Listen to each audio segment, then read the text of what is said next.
Yo, what is going on, everybody? Welcome back to Blitz Sports Media. I am Ryan Lincoln, and I'm back with my co-host Brady Penn. We are on the Blitz angle tonight, and we got all of the NFL news around the league before the divisional round. Any sort of news you guys need to stay updated and informed ahead of these divisional matchups. We have coaching news updates. We have everything for you guys.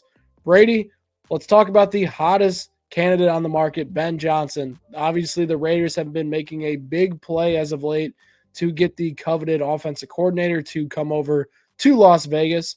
What are your thoughts on the whole Ben Johnson sweepstakes right now?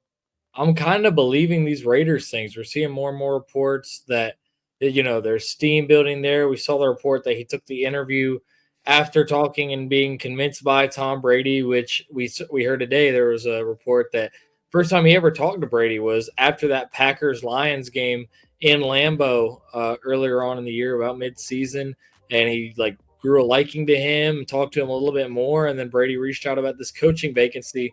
And I think what makes this a possibility and what makes this an attractive destination isn't the quarterback or really much of the personnel outside of Brock Bowers. It's the fact that there is no general manager there. They just fired Tom Telesco. There is no GM. Ben Johnson pretty much would get full team building control over the Raiders if he takes that job.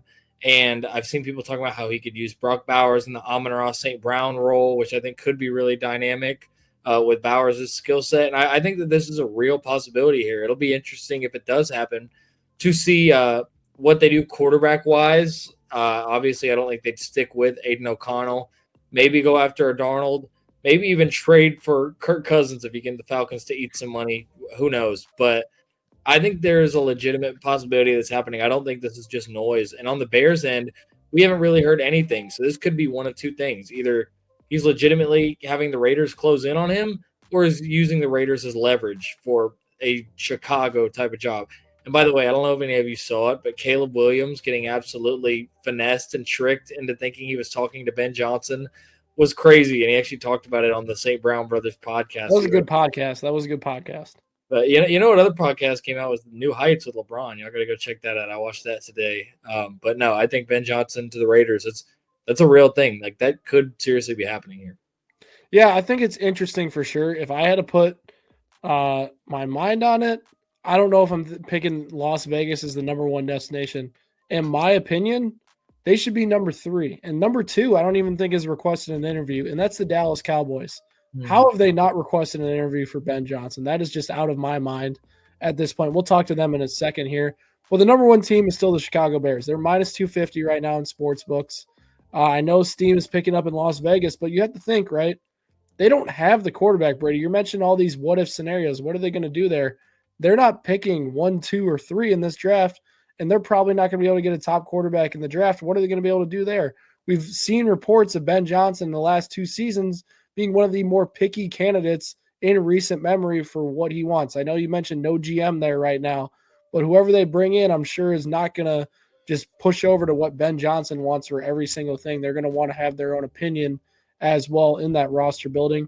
So I think it's interesting from Las Vegas being in on Ben Johnson just because it's the worst roster that Ben Johnson possibly could be going to in all of his candidacy.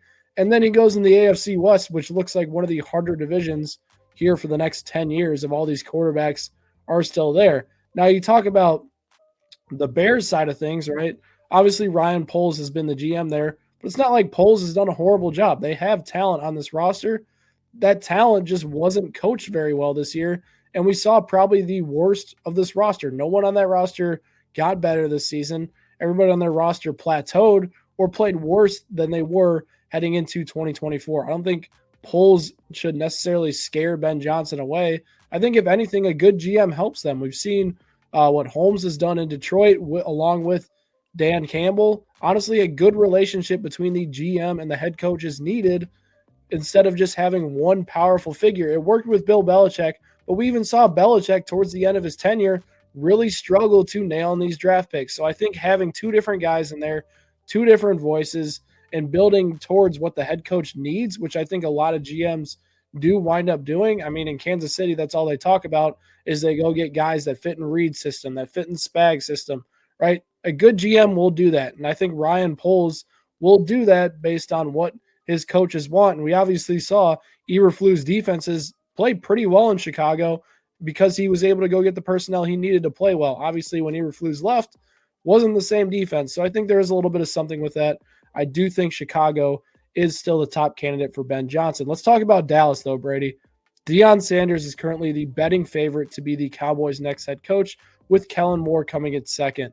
What do you think? And even Jason Witten has a little bit of steam in his name for this job right now. What is Jerry Jones thinking with these candidates? I don't think that Jason Witten's happening. This is another one that I believe. Coach Prime, I mean, he even openly said, like, it's hard not to be intrigued and go listen to what they have to say.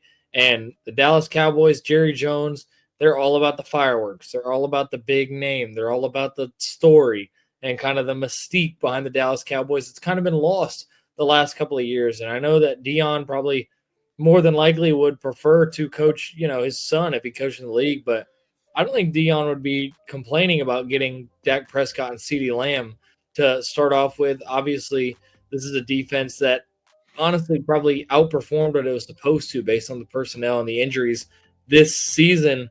You got Micah Parsons on the defensive end, and you got a true players coach. Now, I have no clue how Dion would be X's and O's or play calling or whatever his role is going to be in the NFL, but I really think this might happen. Dion to Dallas, this is a story made in NFL tabloid heaven.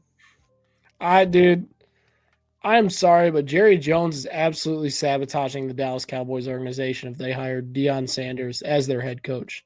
I mean, to be fair, college coaches aren't necessarily great NFL coaches from a lot of what we've seen in the past. Some successful college coaches have not made the transition. Sanders, I'll give him his credit. He's been a good college coach. He's been able to turn around 2 programs at this point in his career. Now he heads to the NFL, right? We always talk about defensive head coaches struggling. We talk about special teams head coaches struggling. Imagine a head coach struggling that doesn't excel in either of those areas and kind of relies on his coordinators a lot. Let's say a coordinator comes into Dallas, has 2 good years and is gone. They have to replace that guy constantly. They have to replace the defensive guy constantly. That's not a cycle for success. We've seen it rarely work. We've seen Dan Campbell be able to do this despite that. We've seen John Harbaugh be a special teams coach and make it work. But I don't see that with Deion Sanders. I don't think he's proven enough to me in terms of leading an NFL group of players. To be honest, I think he would be better suited taking an NFL job and seeing how he handles a defense, seeing how he handles a special teams unit, seeing how he handles an assistant head coach role. I think a more interesting candidate for me is Kellen Moore. Kellen Moore was the old offensive coordinator there. Obviously didn't last long, but went to Philly, went to Los Angeles. He was a popular head coaching candidate for some time for the Dallas Cowboys. Never panned out, but who knows, Brady? His name is a little intriguing to me. Yeah, I mean, I will say, kind of reverting back to what I was saying with Jerry Jones and the showmanship and everything, Dion's going to sell tickets. Dion's going to bring eyeballs to the TV. I don't think Dallas Cowboys fans care if their team sells tickets anymore. They haven't had a good run in a long time. But guess who does? That owner. And I will say for Dion, I have no clue whether he'd be good, mediocre, or terrible as an NFL coach. But one thing I will give him the benefit of the doubt on is at that college level, he has taken 2 teams that nobody ever talked about and been successful with both of them. Pretty much set up a brand new culture if he leaves Colorado in 2 different spots and left both places in a way better place than they started out at. So that is worth something. Did have Travis Hunter and Shador, and a lot of NIL money to spend. Yeah, we'll see. But I definitely think that this is something that really could happen, and I'm interested to see how it unfolds. And I will say, above all else, I'm disappointed that the Cowboys let Mike McCarthy go. I don't 100%. Know what the negotiations were like. I don't know if McCarthy said no. I don't know if Jerry Jones said no, but Mike McCarthy, like I talked about a couple of weeks ago on here, kept this roster afloat, kept this team afloat when their franchise $50 million quarterback went out for the year in week 8, week 9. And I think there's something to that. And has he won in the playoffs with Dallas? Not really, but he has been. You know what I saw today, Brady? McCarthy has a better record than Mike Tomlin, Sean Payton. He has a better postseason record than those 2 as well. Right? I think Mike McCarthy, honestly, is a little underrated at this point. Yeah, and honestly, You talked about Ben Johnson of the Bears. I think Mike McCarthy might become the Bears head coach. I really do. Dude, to be honest, that's what I'm thinking. Like the Bears are in an ideal situation. You don't get Ben Johnson, Mike McCarthy's the next guy in line. You don't get Mike McCarthy, Ben Johnson's the next guy in line. Chicago, like they might have their pickings of the two top candidates. Yeah, we'll see. It's definitely interesting, but it might be prime time in Dallas. I don't know. Let's talk about the final job of the night, the New York Jets job. Aaron Glenn seems like a popular name right now to the Jets. What are you thinking of that move for the team? The Jets are really the confusing team to me here because, I mean, they've interviewed, it feels like nothing but defensive guys. They've interviewed Spags. Defensive coach. Yeah, they've talked to Spags. They've talked to Aaron Glenn. They've talked to Rex Ryan, their former coach. The Jets are the one team that we really don't have like a pulse on what they're thinking or what they want to do. And I think a lot of it hinges on between inner conversations that we aren't alerted to. What's the plan with Aaron Rodgers? Do they think he's just going to retire and bow out? Do they think they're going to have to deal with moving him somewhere else? Does the coach that they want to bring in want to keep Aaron Rodgers for another year? Who knows? Like there are a lot of things probably at work behind the scenes with the New York Jets in this vacancy than any of the other teams, and it all hinges on the prima donna quarterback that they currently are stuck with. So we'll see what happens, and the Jets and whoever they're interviewing are really at the mercy of Rodgers and probably all hoping that he retires. What's interesting to me about the Jets job is it really seems like they're going in the direction of experienced coaches or coaches that have head coaching experience. So you have to think that obviously Aaron Glenn's a candidate, Matt Nagy's a candidate, Spags is a candidate, Rex Ryan is a candidate. Like I think these type of coaches are what they're looking for to rebuild the culture in New York. The culture was so bad this season in New York. They have to completely change what the motto is in New York to make that team a better, just cohesive group this year. They have the talent. The Jets don't have a bad roster by any means. And that's why a lot of people in the preseason were like, man, this Jets team can be sneaky. And they've been saying that for 2 years.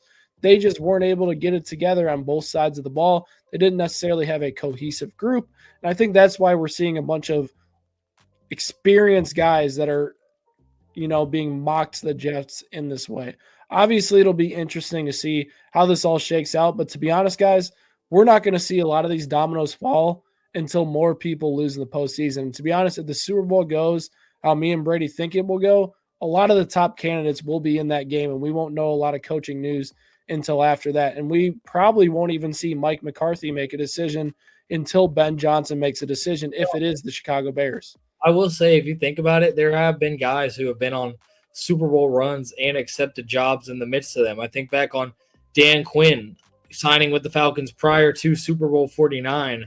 I think to Shane Steichen and Jonathan Gannon, both heading into Super Bowl 57, I believe, had both agreed to be the head coaches of their new teams prior to that game. I know that Steichen had gone to the Colts prior to that game. So we'll see. I think Ben Johnson, like you said, he is definitely very picky. He's definitely going to be thinking a lot about what he wants to do, but it could happen in the middle of a playoff run. We'll see. It's definitely going to be interesting walk. Let's talk about some more storylines around the NFL. Let's start with the man that nobody seems to want right now and somehow goes on a team that already dropped him, Deontay Johnson. Brady, what is going on with that situation? I really don't know. I heard that I saw on Twitter supposedly like Texans are celebrating after winning and all this, and he like causes a scene about not getting any involvement or not getting the ball or something like that. So they're like, all right, you're out of here. Ravens, it's their second time signing him. This is like his fourth team of the year, second time acquiring him. They acquired him in trade. Why do I feel like these teams kind of just want to like make sure that their information doesn't get out to other sources? Like, because what do you think? In theory, let's say that the Texans waived Deontay a couple of days ago, and the Ravens are like, oh, what if Buffalo decides they want to pick him up and grab some stuff from him? What if the Chiefs decide they finally want to go after him, and then we run into him or we run into them and he gives them stuff and they have another receiving weapon possibly? So I feel like the Ravens have no intent on putting him on the field at all, but just maybe keeping some things in-house. I don't know. It'll be interesting. So what I might take from this whole situation, obviously Deontay Johnson has been a locker room problem this season, which To be honest, we didn't hear that much about it in Pittsburgh or Carolina, him being a locker room problem. We knew about the drops. What do you say? That's Mike Tomlin, bro. He keeps these dudes in check. Not George Pickens. That guy can't even show up to the game on time. Right. But Deontay Johnson, never heard of anything this year, obviously, with the struggles and release from Baltimore, release from Houston. The stories keep coming out. He's a bad teammate because he's not playing enough. And that's what you get from some of these wide receivers. And I do think the claim has more to do with Zay Flowers potentially missing this game. He did not practice today as we're recording this on Wednesday. And if he doesn't practice on Thursday, it's not looking good for Flowers' availability this week against the Buffalo Bills. I do think they plan on using him as a wide receiver 5, wide receiver 6, emergency receiver, not as a more of let's hide our playbook from teams that probably already know what we're going to run on every single play at this point in the playoffs. Now, what I will say about that situation, Zay Flowers and Deontay Johnson, the Ravens receiving room is thin, Brady. Rashad Bateman is not a true wide receiver 1. It is going to have to be a heavy dose of Derrick Henry, Lamar Jackson. What is the formula for the Ravens if the Bills stop the run game? It starts with Justice Hill, which a lot of people are going to be surprised to hear. Go back and watch the Bills-Ravens game. I've been watching it the last couple of days. I know it was week 4. I know both teams have ascended and probably will have some slightly different game plans. But, I mean, Justice Hill in the receiving game had a really good game. I mean, he caught multiple screen passes and just looked explosive off of the ball. I mean, the offensive line was firing off the ball first off, and he just looked really fast. He made plays, got multiple first downs, catching the ball, being just a great third down back. And I think Mark Andrews and Isaiah Likely also are going to play big roles here. We didn't see quite as much from Andrews in that first matchup, but we did see when Andrews was in his wash drought. I was about to say he had a crazy wide open drop in this one. I do remember. I'm trying to find this Buffalo game here. We had 6 catches for 78 yards and a touchdown for Justice Hill in that one. And yeah, I think Isaiah Likely, he was pretty involved. He had a couple of 20, 25-yard catches against the cover 2 that the Bills were using, which, by the way, Bills are the highest usage of cover 2 out of any remaining playoff team. They like to go too high. Sometimes they like to invert it. There was a play that I watched from the last game where they inverted their nickel as a high safety and dropped the safety down to a hook curl zone. So they do some interesting things trying to switch up looks. But at this point, Lamar and Josh they're both heavy veteran presences that have kind of seen a lot. They're not really going to get confused by a whole lot. And even if Zay Flowers doesn't play, I feel good about the Ravens here. I don't mean good as in they're going to win resoundingly. They're going to win by 2 scores, but I just have a weird confidence about the Ravens. I was telling you before the show, Zay Flowers only had 1 catch for 10 yards, and that was on the opening drive, that first game against Buffalo. Buffalo couldn't stop the outside run. They were getting completely out-physicaled in the trenches on both sides, really. The Ravens D-line and O-line both were awesome in that one. Lamar was hitting most of his throws, and I just think even though it's in Buffalo, it might be the Ravens' day on Sunday.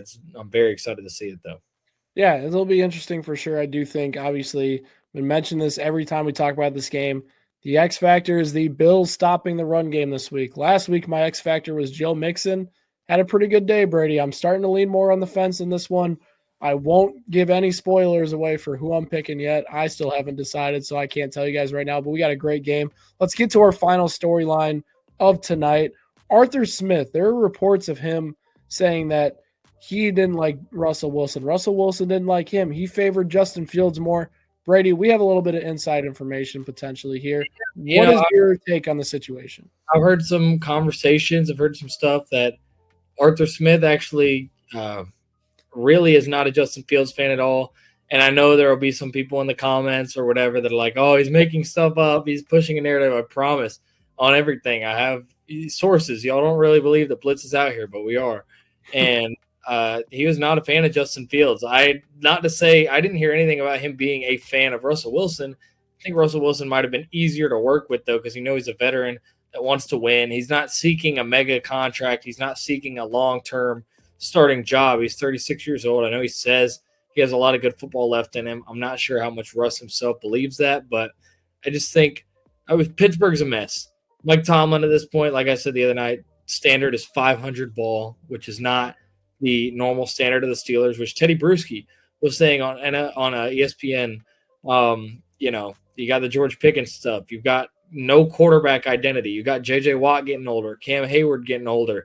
You've got a young, inexperienced DB group outside of Minka Fitzpatrick. Like this team is just they're going nowhere fast. And being a middle team in the NFL is the worst place to be.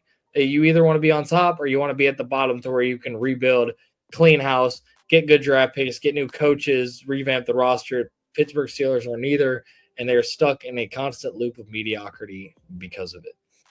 100%. I think it's interesting. You know what my take is on the story? I think Justin Fields' PR team leaked this.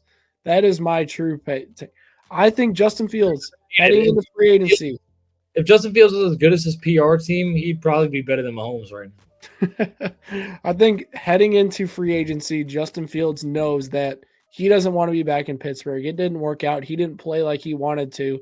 And I think getting a story out there like the offensive coordinator liked him. He enjoyed working with him over a veteran like Russell Wilson, who finished the end of the season, didn't win the games that they needed to win. I think that looks better on Fields heading into free agency, whether or not that is with the Pittsburgh Steelers or not. The Steelers obviously know for sure how they feel about Justin Fields and Russell Wilson. And I guarantee you they're going to bring back Russell Wilson next season. I don't know if he's going to be the starter, but I guarantee you, Brady, Russell Wilson will be back in this team. And to be honest, I might be one of the few people here that say Russell Wilson was not the biggest problem on the Steelers. They had no talent around him.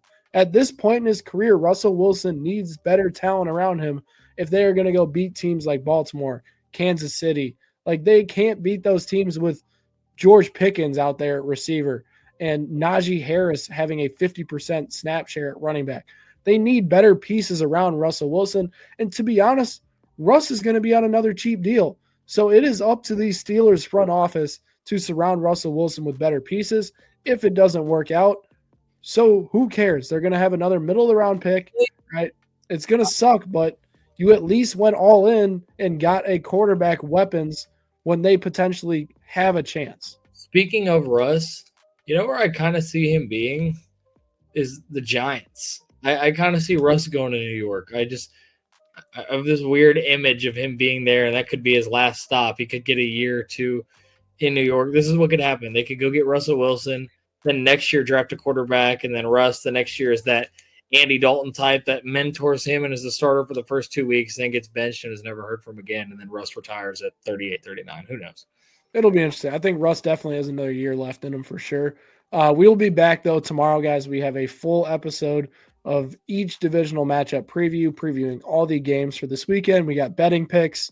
We got our predictions. We got it all for you guys. So make sure you guys have notifications on for that. It will drop at 11:30 Eastern time for those of you guys on the weird time clock. We're Central time over here, Brady. But hey, Blitz is big Eastern time. Nah, bro. We got the headquarters in Chicago. We Central time.